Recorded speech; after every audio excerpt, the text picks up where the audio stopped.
नमस्कार प्रेक्षक हो, मी अक्षदा. तुम्ही पाहताय राष्ट्र सह्याद्री न्यूज. राष्ट्र सह्याद्री न्यूज मध्ये आपल्या सर्वांचं मनपूर्वक स्वागत. वळूयात बातमीकडे.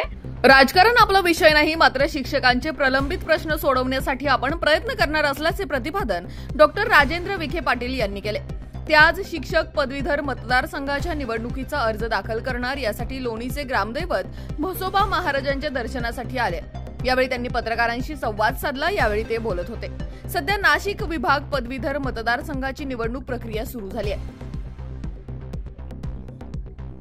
यासाठी अनेक दिग्गज निवडणुकीच्या रिंगणात उतरले आहेत. राज्याचे महसूल मंत्री आमदार राधाकृष्ण विखे पाटील यांचे बंधू राजेंद्र विखे पाटील हे देखील आज आपला निवडणूक अर्ज दाखल करणार आहेत. अर्ज दाखल करण्याच्या पूर्वी त्यांनी लोणीचे ग्रामदैवत श्री म्हसोबा महाराज यांचे दर्शन घेतले व अर्ज भरण्यासाठी नाशिकच्या दिशेने निघाले आहेत. यावेळी पत्रकारांशी बोलताना राजेंद्र विखे पाटील म्हणाले की राजकारण आपला विषय नाही, मात्र शिक्षकांचे प्रलंबित प्रश्न सोडवण्यासाठी आपण प्रयत्न करणार आहे.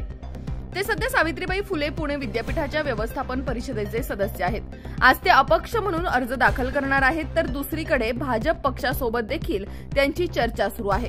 येणाऱ्या काळात भाजप पक्ष त्यांना पाठिंबा देणार का? तर कोपरगावचे विवेक कोल्हे यांनी देखील शिक्षक पदवीधर मतदारसंघ निवडणुकीसाठी अर्ज दाखल केला असून येणाऱ्या काळात विखे पाटील विरुद्ध कोल्हे अशी लढत होणार का हे पाहणे महत्त्वाचे ठरणार आहे.